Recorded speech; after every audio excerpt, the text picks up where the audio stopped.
Assalamualaikum warahmatullahi wabarakatuh. Pamirsa subscriber YouTube Mang Cecep Gorobacep anu satia satuhu manco di mana wae ayana.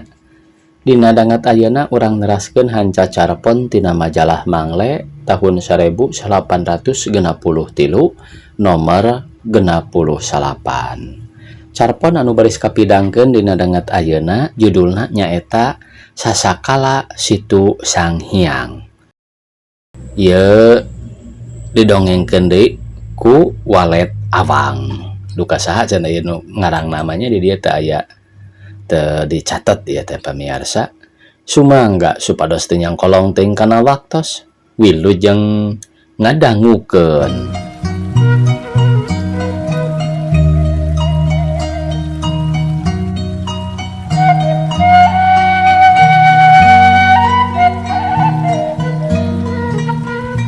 Di Talaga aya hiji situ anu katelah Situ Sang Hyang. Situ Sang Hyang teh kacida rasmina, caina canembrang herang, turut sisina jaradi tutuwuhan pating rariob, pucuk awi anu katebak ku angin, ting rumpuyuk kana beungeut cai, bangun anu sujud ka eta talaga karamat, pucuk kawung ting jarembul mapaesan pasir-pasir satu kangeunana. Dina cai anu sakitu ngagenyasna teh sok katembong loba lele anu pating soloyong, lele aneh beda ti anu biasa, rupana bodas colat hideung, pantes lamun lain lele samanea, da pagar teh sangkilang tara aya nu ngala oge bet henteu ngarekahan, anggar bae lobana teh. Ceuk catur nu jadi dongeng, ieu situ teh baheulana mah lain situ, kieu dongengna. Zaman baheula aya hiji karajaan anu katelah Karajaan Talaga. Najan Karajaan Talaga teh karajaan leutik, suklak sikluk liung gunung, tapi teu wudu kamasyhurkeun pohara makmurna. Atuh puguh wae kaimpungan ku jalma, geus puguh urang dinyana, ti jauhna oge loba anu andon suka daratang. Ti jauhna oge loba anu andon suka daratang kadinya ngadon tetep tumetep. Eta deui jalma-jalma teh pangpang nama katari ku budi anu jadi pupucuk negeri, Raja Talaga anu kakasihna Sunan Talaga Manggung, pohara kawangikeun anak Raja Adil Palamarta, ulas asih ka para abdina, nganyahokeun kana kahayangna rahayat anu kaauban ku payung kaagunganana. Lamun negeri geus makmur tur dijaring diaping ku keadilan, atuh tangtu bae rahayat teh harurip lahir batina, resep digawe, sarehat awakna, jeung bari nangkit. Rahayat teh boga waktu keur sukan-sukan kalangenan. Di alun-alun mindeng pisan aya tatanggapan kayaning ibing, penca, tembang, tatabeuhan, jeung rupa-rupa kamonesan anu jadi kasuka balarea. Kumaha huripna abdi-abdi Karajaan Talaga? Saliwat oge katembong tina kaayaan imahna anu halalegar, buruwanana bararesih, jalan-jalana lalening ting bulung-bung sasapuan, komo jalan anu notog ka karaton mah saparatna ngajajar tangkal paku, bangun ngadu geulis jeung kekembangan anu mayak pak endah di patamanan karaton. Ari karesmian karaton mah geus teu kudu dicatur deui, da puguh panglinggihan ratu. Ari Sunan Talaga Manggung teh kagungan pusaka anu katelah cis. Ieu cis teh ku anjeunna dipiwarang di jang naonnya cisnya pamirsa ieu teh tejis di seratna teh painten dibacana mah cisnya. Ieu cis teh ku anjeunna dipiwarang di cangking ku hiji ponggawa kakasih anu katelah Ki Contang Barang. Teu samanea anjeunna milih ieu ponggawa teh estu pituduh anu katampi ku anjeunna nalika mujasmedi. Ari anu mata kitu lantaran ieu cis teh pusaka karajaan, sarta deui aya patalina jeung pati hurip salirana ku anjeun. Ki Contang Barang nyangking ieu pusaka teh bari jeung ngajalankeun sumpah anu pohara beratna. Kangjeng Raja ti Prameswari kagungan putra dua, nu cikal pameget Kasep kakasihna Raden Panglurah, ari anu hiji deui istri anu kawangikeun jenenganana Nyi Putri Simbar Kancana. Puguh wae atuh ku sepuhna teh sasat dijieun jimat jadi gurita pamengket asih sanagara Talaga.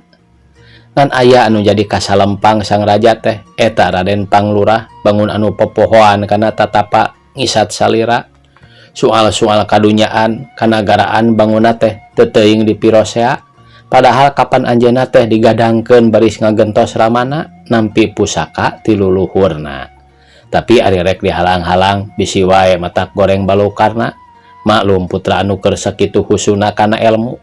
Kanjeng raja teu boleh milari jalan kumaha pisayeunana. Dina hiji dinten Raden Panglurah disawur tuluy dicariosan tina perkara kawajiban anu jadi raja. Yen anu jadi raja mah ulah nyabelah kudu sarua matangna, urusan jasmani jeung rohani, urusan dunya jeung akhirat teh. Raja putra anu keur sakitu husuna teh badang ngadangu kasawuran ramana ngaraos asa dihalang-halang pamaksadanana. Nya timbul jorojoy hoyong lolos ti kaputran, seja nyingkur ka Mandala Singkah supaya jongjon ngawungkulkeun cipta sapangersana sarta jeung nyana Raden Panglurah lolos ti nagara. Di Karaton Talaga puguh wae guyur raja putra leungit atuh ubjag jalma sanagara pada neangan. Tapi kalah mulan malen taya nu manggih raratan-raratan acan. Kanjeng raja nimbalan ka patih milari putrana sarta teu kawidian mulih saupami can hasil maksad. Patih sanggeus nampi timbalan cong nyembah sarta janji seja ngajalankeun tepi kalaksana. Kai patih amit mundur seja ngaragaan janji. Rek neangan raja putra moal mulang muncan hasil dibelaan pegat nyawa ngemban timbalan nu pasti. Ponggawa taya nu milu teu diiring teu diaping nyorang leuweung geledegan lempang ti beurang ti peuting barang tuang bong borosan kitu ge sok sering lali. Puncak gunung geus kasusud, lebak suni geus kasungsi, jungkrang lungkawing kasaksrak tapi can pareng pinanggih laksana anu diseja papendak jeung anu leungit. 3 bulan geus kalangkung Ki Patih keur mujasmedi datang soratan katinggal mere pituduh pawarti Raden Panglurah teh tapa di Gunung Bitung keur nyepi. Kocap di nagara Talaga Nyai Putri Simbar Kancana anu kalengitan raka pohara bae ngungun kalebuna. Putri anu kongas sakitu geulisna teh ayeuna mah katembong raraina pias salirana langsit, anu sasarina resep dangdos ayeuna mah jadi resep ngusut. Atuh ibu ramana teh katurug katutuh geus kalengitan putra hayoh nu aya oge teu damang. Dina hiji poe Nyi Putri Simbar Kancana ngadeheus ka ibu ramana hoyong macangkrama ka Tegal Sang Hyang Duta. Atuh puguh wae ku ramana sasat dihucuhkeun sugan wae Nyi Putri kabangbrangkeun. Garo wae atuh tatan-tatan sadaya eusi Kabupaten Tungkab ka Pamoroan Sang Hyang Duta. Pamatang karajaan anu tarabah moro dikerid. Dina poean macangkrama ti isu keneh di Pamoroan teh geus ngaguru ku sora anu surak jeung sora kohkol. Nyi Putri calik dina papanggungan dina tetelar anu plungpong awas ka mana mendi. Lalampahan anu moro bet beda ti biasa kalah panon poe geus menceran taya kabebeunangan. Ulah bon bebenangan da teu manggih uncal anak-anakna acan. Waktu tukang surak geus pareuyeul jeung anjing geus ngareleletahna lantaran panas, paninggaran ting hariwul teu puguh polah, beuteuk kanyahoan ti mana datangna. Ujug-ujug jol bae aya satria gandang kahareupeun papanggungan. Sakur anu nenjo pada bengong ku kakasepan eta satria.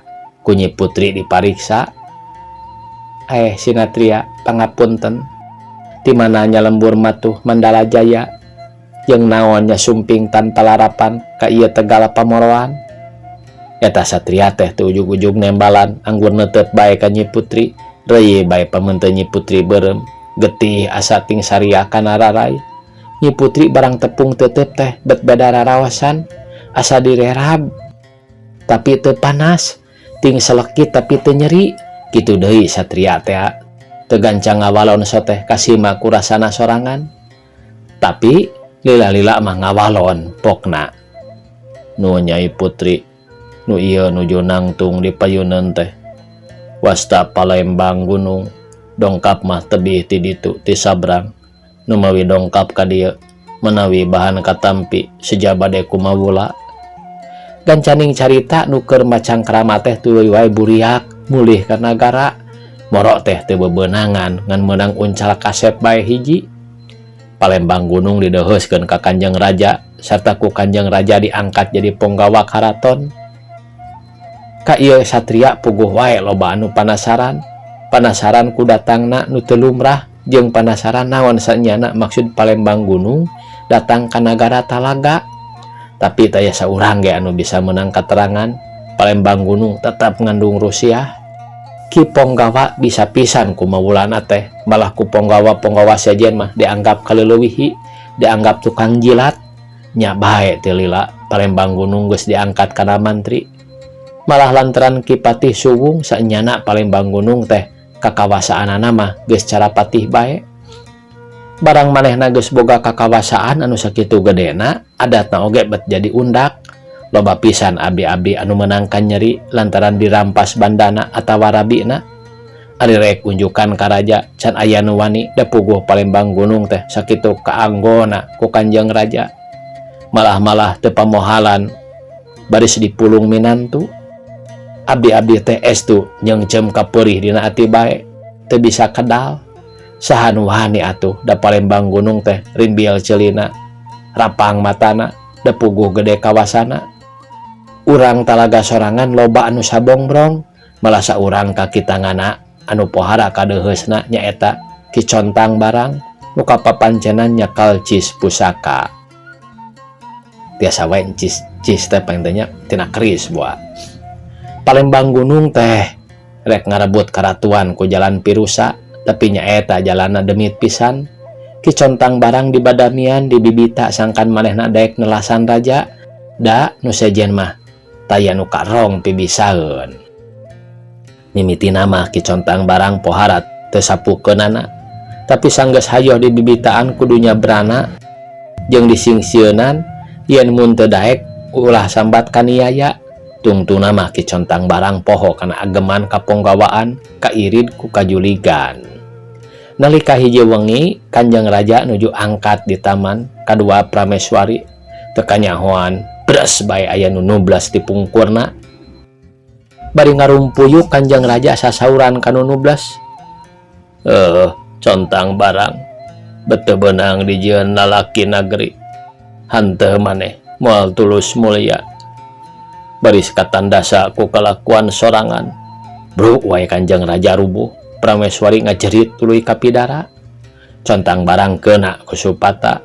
Ngadak-ngadak dedereg-degan nulumpatan susurakan tuluy nenggelan maneh ngegelan maneh tepi kapaehna.